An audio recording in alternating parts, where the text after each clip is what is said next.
Assalamualaikum warahmatullahi wabarakatuh. Perkenalkan, kami dari kelompok 1 akan membahas mengenai sejarah dan perombakan situs Warung Boto pada tahun 2009 sampai dengan 2021.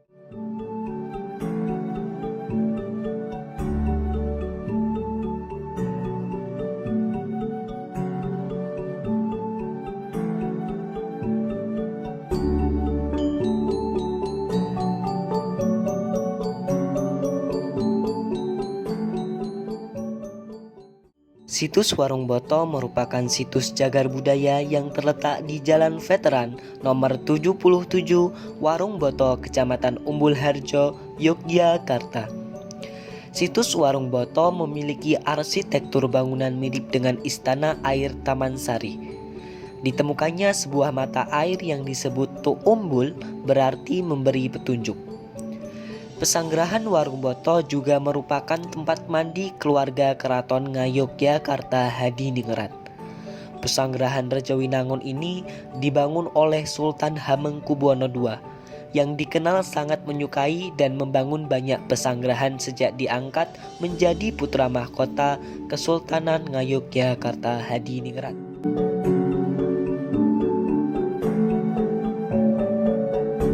Komplek bangunan pesanggerahan di sisi barat Sungai Gajah Wong ini masih meninggalkan bukti fisik yang cukup banyak. Sisa bangunan di sisi barat sungai berada di Kelurahan Warung Boto dan disebut dengan Umbul Warung Boto. Pesanggerahan Rejowinangun di sisi barat Sungai Wong terdiri atas bangunan inti yang berada di pagar keliling, serta terdapat ruang utama yang merupakan ruang kesakralan. Bangunan tersebut diindikasi sebagai bangunan pengimaman. Selain itu, terdapat 2 buah kolam yang berbentuk bundar dan segi 4. Kedua kolam tersebut berdinding bata dengan perekat dan lepah. Kolam pertama terletak di bagian barat berbentuk bulat, dengan sumber air di bagian tengahnya. Kolam keduanya berada di sebelah timur kolam pertama. Sumber airnya berasal dari kolam air pertama yang disalurkan melalui saluran terbuka yang menghubungkan kedua kolam tersebut. Kolam-kolam tersebut dikelilingi oleh bangunan bertingkat dengan sejumlah ruang berjendela berbentuk persegi panjang. Selain itu, terdapat bangunan sayap utara dan selatan yang dirancang secara simetris serta terdapat beberapa kamar dan bangunan pendopo.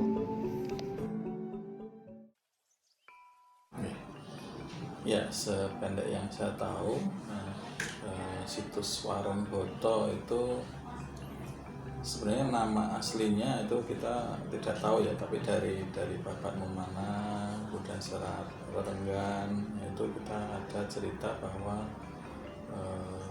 masa habis 1 dulu ya. Jadi ketika nanti habis 2 itu menggantikan beliau, itu sudah ada catatan-catatan tentang pembangunan yang diperintahkan oleh habis 1 untuk melengkapi pembangunan keraton. Ya, masa habis 1 memang yang sudah diperintahkan langsung oleh beliau itu membangun pesanggerahan. Ada pesanggerahan Ambar Ketawang, pesanggerahan sekarang namanya Taman Sari itu, dan pesanggerahan Kerapian. Nah, waktu itu juga sudah mulai oleh Habib II nanti ya, Gusti Raden namanya Sudarso ya, itu sudah mulai membangun pesanggerahan yang sekarang kita sebut ya, sebutannya ada 2, Warung Boto dan juga Rejowinangun gitu. Itu sebagai fungsi untuk second home gitu ya. Jadi difungsikan untuk tempat mengasingkan diri, mungkin bisa juga ke meditasi, tapi lebih arahnya ke untuk menghibur diri, menenangkan diri gitu ya, sultan dengan para kerabat dekatnya. Yang termasuk juga pernah dicatat Warung Boto itu dipakai untuk menerima tamu Gubernur Belanda yang dicatat di sana pernah berkunjung di situ. Ya. situs ini itu sebenarnya dibangun dengan memanfaatkan adanya sumber mata air, sumber mata air yang ada atau menjadi satu-satunya dengan keberadaan Sungai Gajah Wong. Nah, situsnya sendiri itu dibangun meliputi 2 wilayah, satu di sisi timur Sungai Gajah Wong, ya sisi yang lain di sebelah barat, ya dengan orientasi barat timur lurus gitu ya.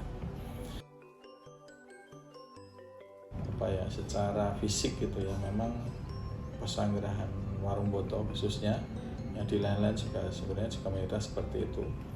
Yang kita lihat sekarang memang menggunakan struktur tanpa kayu ya, walaupun mungkin di beberapa yang di sisi depan samping termasuk mungkin jembatannya itu ada bangunan kayunya, tapi bangunan yang kita lihat sekarang itu merupakan bangunan yang full susunan dari batu bata, kayak si Taman Sari kan juga gitu. Pemugaran ya, pemugaran. Jadi struktur pesanggerahan yang menggunakan batu bata tadi gitu ya, ditambah dengan memang ya lokasi Yogyakarta itu kan rawan ya dengan bencana alam gitu ya. Jadi ini menjadikan faktor dari kerusakan terhadap bangunan itu menjadi faktornya menjadi banyak. Nah, selain faktor alam berupa gempa bumi gitu ya, apa yang dialami oleh Warung Boto itu yang pertama dulu justru malah ketika itu invasi Inggris ya, itu Inggris ya merusak itu faktor perusak awalnya yang kita tercatat itu di dalam yang ditulis oleh Reclave gitu ya, itu ini karena Inggris masuk itu kemudian bangunannya rusak. Kemudian perusak yang berikutnya yang tercatat itu gempa bumi 18,7 ditambah dengan disusul dengan gempa bumi 2006 itu yang paling besar. Itu penyebabnya. Sementara kalau pemugarannya sebenarnya ya masa ketika VOC Belanda itu berkuasa di Indonesia dulu kan juga ada dinas perbakalannya ya, OD itu Odet-Gandik-Dienst itu juga sebenarnya sudah melakukan perhatian ya. Reclave ketika itu sangat memperhatikan tentang kebudayaan Nusantara ini. Kemudian juga Pesanggerahan Warung Boto itu juga sudah diperhatikan gitu ya. Ini tiap tahun Mas. Tiap tahun ada perombakan pakai dana KIS. Berhenti itu waktu kemarin aja, waktu COVID ya? itu 2 tahun itu berhenti, terus mulai lagi. Yang terakhir itu yang bangunan sebelah utara itu. Upacara enggak ya, paling ya kayak pentas seni, terus ada dikit lah kayak yang dari dinas kebudayaan punya gawe di sini, terus ada kayak panggung kayak gitu. Itu aja tetap izin loh Mas. Iya, harus izin ke camat budaya walaupun sama-sama dinas gitu, tetap harus izin. Berarti ini sebenarnya masih di bawah cagar budaya dan belum jadi pariwisata. Cagar budaya sama keraton ini masih. Tapi terkenalnya pariwisatanya Bu. Ada belum ini. Belum jadi pariwisata belum. Ya.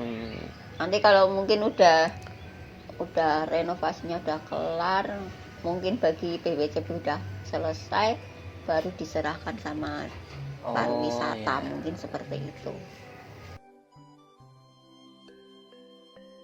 Pemugaran bangunan cagar budaya dilakukan untuk mengembalikan bentuk fisik asli bangunan cagar budaya berdasarkan prinsip keaslian bentuk arsitektur bangunan tanpa merubah letak dan posisi bangunan. Pemugaran situs Warung Boto dilakukan dengan metode konsolidasi yang bertujuan untuk memperkuat struktur bangunan cagar budaya dengan memberi konstruksi penguat sehingga bangunan menjadi lebih kokoh dan aman bagi bangunan cagar budaya serta pengunjung. Secara berturut-turut, situs Warung Boto telah dipugar pada tahun 2009, 2015, 2016, 2017, 2019, dan 2021. Pemugaran situs Warung Boto masih berlanjut dari tahun ke tahun hingga saat ini. Setiap tahunnya situs Warung Boto dipugar pada bagian yang berbeda-beda.